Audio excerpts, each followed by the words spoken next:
Bueno, mis estimados compañeros, bienvenidos una vez más a otro video anatómico. Mi nombre es Juan José Sánchez y hoy le traigo la segunda entrega de columna vertebral. Ya en el video anterior hablamos acerca de las generalidades de la columna vertebral, así como de sus distintas curvaturas.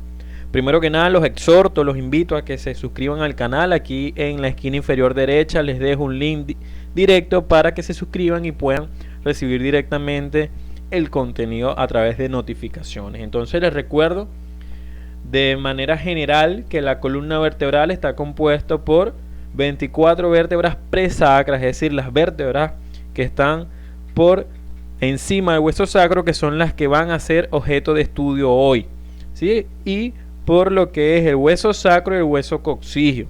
Esas vértebras presacras, que son 24, se disponen en tres grupos. 7 vértebras cervicales, que son las más superiores, que están a nivel del cuello. Luego las vértebras dorsales, también llamadas torácicas, que son las a las cuales se le articula la costilla, que están a nivel del tórax. Y 5 vértebras lumbares, esto a manera de repaso, ya lo vimos en el video anterior. Entonces en este video hablaremos acerca de las partes de cada una de ellas, de estas vértebras, pero de manera general, es decir, qué tienen en común todos los grupos vertebrales, porque vamos a ver en el tercer video de columna vertebral, que es el que viene a continuación de este, que cada grupo vertebral tiene características propias, ¿ok? Que la distinguen, lo que hace una cervical que sea cervical, una torácica que sea torácica, y que hace que una vértebra lumbar sea lumbar. Pero en este video hablaremos de todas las vértebras en general, es decir, que comparten ellas las tres grupos en común. Hablamos específicamente de las vértebras presacras. Entonces hablaremos de vértebra típica. Vértebra típica significa una vértebra común y corriente. Ya saben que cada vértebra tiene características únicas, pero de manera general yo escogí específicamente una vértebra torácica, pero pude haber escogido cualquier vértebra de cualquier grupo indistintamente. Entonces toda vértebra está compuesta de dos grandes partes. Una parte anterior, que es lo que denominamos cuerpo vertebral, ¿ok? Que mira hacia adelante, esto es anterior y esto es posterior, y una parte posterior, que es la que llamamos arco vertebral. De manera que esas son las únicas dos partes de una vértebra, un cuerpo y un arco, eso a grosso modo, ¿ok? El arco, vean que ya tiene la forma del arco de tirar flecha, por eso es que los griegos le dieron el nombre de arco vertebral. Ese cuerpo vertebral, vean esta visión lateral, está por delante y por detrás encontramos lo que es el arco vertebral. Entonces, ese cuerpo vertebral tiene la característica de que es el que soporta la mayor cantidad de peso del cuerpo. ¿Ok? Ella se articula con el cuerpo de una vértebra que esté arriba y con el cuerpo de una vértebra que esté abajo, pero están separadas ambos cuerpos me refiero, por un disco de cartílago que es el que vamos a denominar disco vertebral. ¿Ok? Vean que el cuerpo, tanto en la parte superior como inferior, en los bordes es elevado. Eso es lo que nosotros llamamos anillo vertebral. Este borde elevado que nosotros vemos aquí. Ahora, ese cuerpo es liso hacia la parte anterior y hacia la parte posterior se articula con lo que es el arco. Ahora vamos a hablar del arco vertebral. Ese arco vertebral, a su vez, está subdividido en dos partes nada más. Una parte más anterior, que es la que se me articula justamente con la parte posterior del cuerpo vertebral, que es lo que denominamos pedículos, de manera que van a ser dos pedículos, un pedículo derecho y un pedículo izquierdo.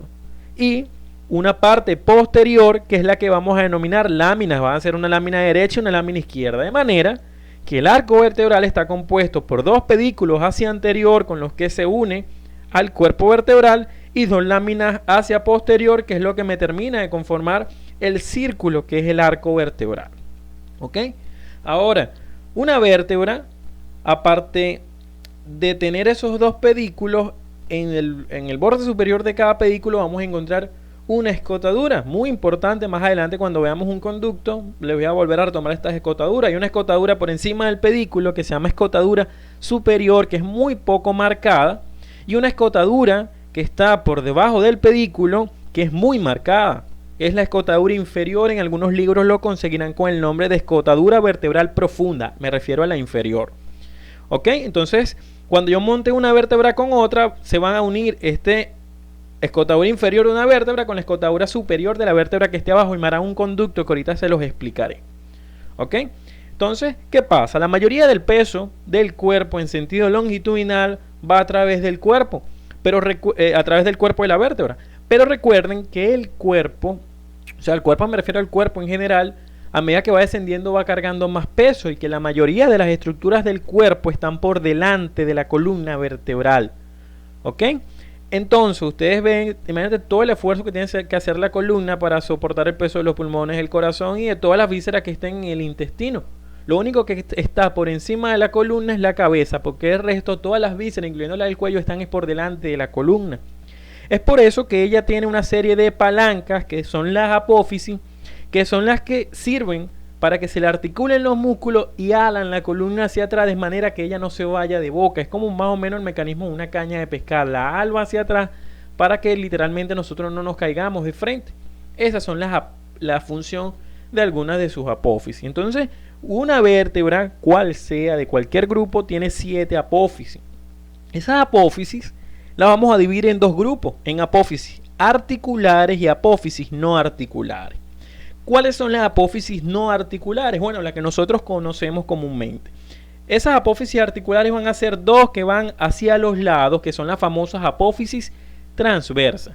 Esas apófisis transversas salen, escuchen bien, en la unión entre el pedículo y la lámina. Unión de pedículo y lámina salen las apófisis transversas. Son las 2 primeras apófisis no articulares. Recuerden que en total la vértebra va a tener 7 apófisis.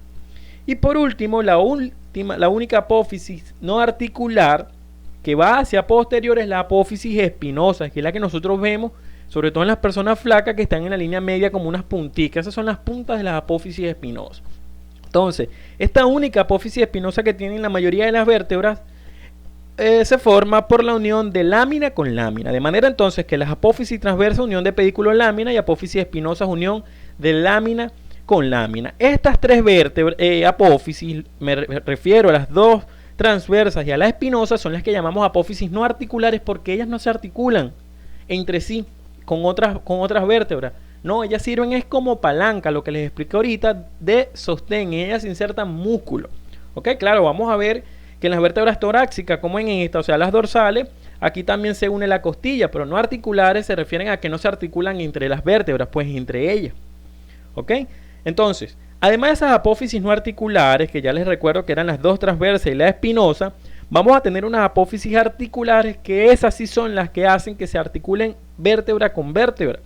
Vamos a tener 2 hacia arriba, que son las apófisis articulares superiores, y 2 hacia abajo, que son las apófisis articulares inferiores, ambas saliendo desde el pedículo.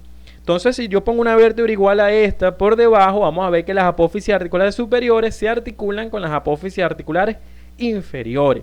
Por eso que se llaman articulares, porque hacen que se articulen entre las vértebras. ¿Ok? Entonces vean aquí esta visión posterior, como las apófisis articulares superiores saliendo del pedículo y abajo las apófisis articulares inferiores justamente articulándose con las apófisis articulares superiores de una vértebra que está por debajo. Y aquí tendríamos las apófisis no articulares, es decir, las 2 transversas y la apófisis espinosa. Entonces, hay una estructura muy importante que es el agujero vertebral. Ese agujero vertebral es el agujero que forma una sola vértebra. Oigan bien, una sola vértebra. Eso es lo que yo llamo agujero vertebral. ¿Cuáles van a ser los límites del agujero vertebral? Hacia anterior va a ser la cara posterior del cuerpo vertebral.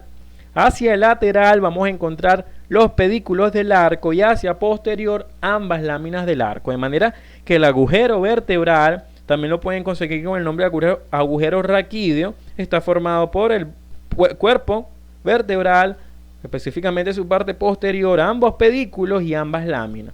Sumamente fácil. Ahora, cuando yo monto una vértebra sobre otra, ¿ok? Voy a poner cada agujero encima de cada uno. Y la unión de agujeros contiguos, uno encima de otro, es lo que nosotros llamamos en conjunto conducto vertebral o conducto raquídeo.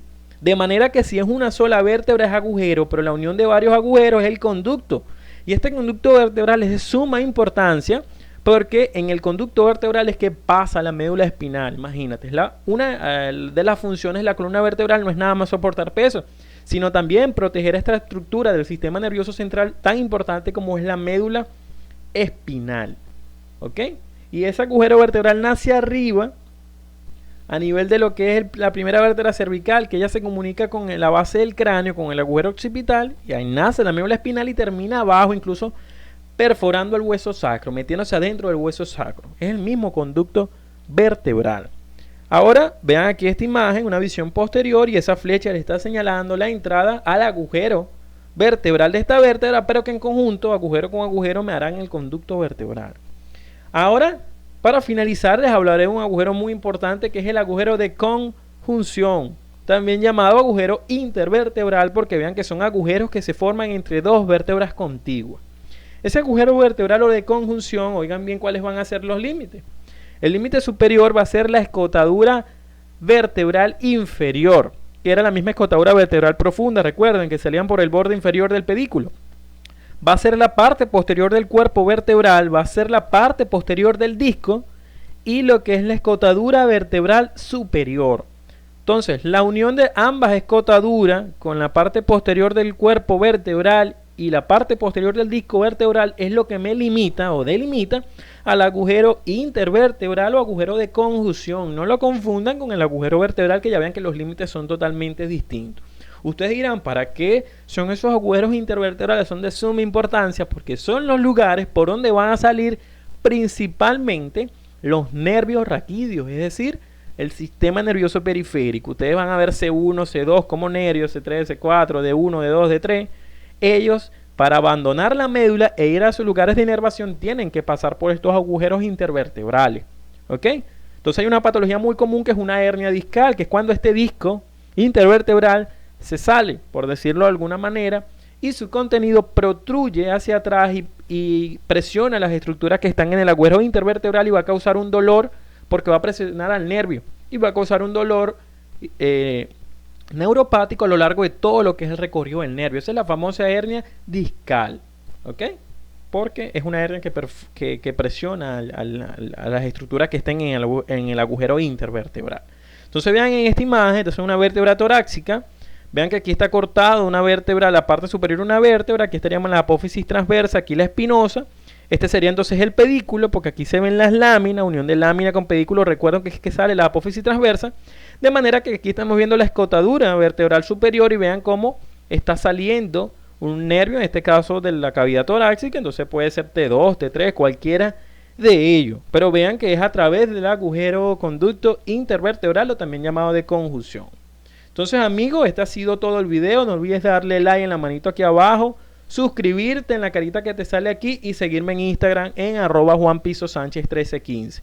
Aquí abajo les dejo los links para que vean el video anterior de columna y vean los videos subsiguientes a este, donde les explicaré las características de cada grupo vertebral. Es decir, que tienen las vértebras cervicales de especiales, que tienen las vértebras dorsales de especiales y que tienen las lumbares de especiales, así como también los videos de hueso sacro y hueso coxígeo. Muchísimas gracias por su colaboración una vez más y nos vemos en un próximo video.